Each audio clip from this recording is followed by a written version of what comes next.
With 2025 being right around the corner, I realized I haven't played that many games from this year. So I decided to play Dragon's Dogma 2. That being said, this is my first Dragon's Dogma. I haven't played the first one, I haven't played Dark Arisen. I didn't know anything about the franchise. It's a blind playthrough.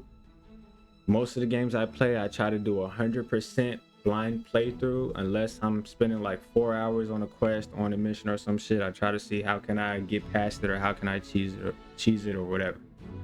Other than that, blind playthrough. And that being said, I enjoyed this game. Even though some of the quests were kind of boring or kind of like just lackluster or even underwhelming, I enjoyed the game, and the most reason I enjoyed the game was the combat. Because even the mobs had like different variations. It's just like, oh, you got small goblins, then you got bigger goblins, you got regular dragons, and then you got like poison dragons or fire dragons, lava dragons, whatever. You know what I'm saying? You got bandits, then you got like stronger bandits. So it was kind of like all of the same, even through like the whole game. But I enjoyed the game. And the first time I played the game, you know what I'm saying, we beat it the first time, got through it, and I didn't even know there was a true ending. I didn't know there was a true ending until I seen Asmund go play the game. And I was like, wait. So I paused the video. I said, I gotta see what this true ending is about. And how I felt about the Unmoon World, if that's what it's called, I can't even remember. The Unmoon World, this is how I felt about like the beginning of the game. Because the beginning of the game, I was like, this is a good game, but it's not a perfect game. I enjoyed the game. I had fun. But I realized it wasn't a perfect game because it had its issues. You know what I'm saying? And it wasn't even like quest. It was like more of like traversing the world and trying to explore. I don't really like running on my feet.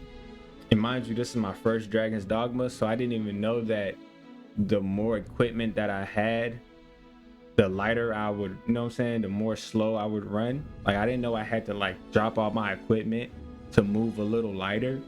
So I was like, my first playthrough, I was running on like heavy and very heavy majority of the game, and I didn't even know until like my second playthrough, and we ran light. So my first playthrough, I ran fighter, and I feel like fighter is the most basic vocation in the whole game. You got thief, you got mage, you got warrior and all this other stuff. And then my second playthrough, I ran is it twin spear blade or just spear blade? I don't remember. But that build was OP. I really enjoyed that build. I liked all the power-ups or mechanics that came with it. I don't even know how to explain it right now. But I enjoyed the game. And the Unmoon World, I at first it was like how I started in the beginning of the game. I was kind of like, it's good, but it's not great. I was kind of mixed on like how I felt about it. But in the end, I really enjoyed it. By the time we got to the credits and everything, I was literally shaking because, my pawn turned into like this little dark dragon, and, stuff was, the bigger main dragon came out and we were climbing, and then the story was coming to a conclusion and all this other stuff. So I really enjoyed that. Majority of the issues that I had with the game was just getting around. I was kind of tired of just running around, and then the ox carts, like 9 times out of 10 I will call, like every time I doze off on the ox cart, because the ox cart is honestly slow as fuck. So it's like you have to doze off to get that like real fast travel experience. And like I was literally spot on every time. I was like, oh, I doze off, yeah, we're gonna get invaded. I was surprised every time we just made it to the destination, other than just being like invaded. And then fairy stones, they're kind of like very rare the first playthrough. When I did true ending, I probably like ended the true ending with like 22, 24 fairy stones. So like that's going to make the third playthrough. I'm on my third playthrough now, and that's just to clear all the quests that I probably missed out on or I didn't experience in my first playthrough. The game the game is fun. I had fun with the game. I'm about 76 hours in, and I heard rumors of a DLC might be coming out to it, so I'm kind of excited about that. I do plan on playing Dragon's Dogma 1. I do plan on playing Dragon's Dogma, Dark Arisen, and all these other things. I've seen other opinions on the game, and some people hate it, some people love it, and I feel like that's what makes a good product at the end of the day. They say a good product divides the consumer. So, people are going to hate it, people are going to love it, people are going to argue their opinions on things of that nature.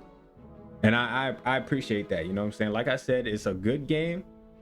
It's not a perfect game. It wasn't game of the year, it wasn't even a nominee at the end of the day because it had its performance issues, especially for PC. And even when the game first dropped, whatever issue that was, I don't know. But, I feel like they fixed it by now. I didn't have any issues. I probably crashed like one time, and that was like when I was fighting the dragon with I don't even know that black dude's name. It's like Sigurd or some shit. The black dude, like where you gotta like get the dragon, you gotta get the shit to make the god sway. So you gotta get like some dragon scales or some shit to make the god sway. And it was like the first time, like that was like the first time the game crashed. Like we had just beat the dragon, then my PS5 crashed. Cause I wasn't gonna play this shit on my PC. I didn't even want to risk it. I was like, yo, I already heard about the performance issues. So I was like, if I play this, I'm gonna just play it on my PS5 just to be safe. So we ain't got none of that. I don't want to be 2-3 hours in and then I can't refund it because the game is unplayable. You know what I'm saying? So play it on the PS5. Like I said, I'm 76 hours in on my third playthrough. This time I'm just slowly just fully exploring the world and doing quests I missed out on and all things of that nature. I enjoyed the game. I do plan on to see what they have for the future, and if you guys think otherwise, tell me what you think in the comments. And all right, man, it's your boy Lon Down, and we'll see you next time, baby. Already.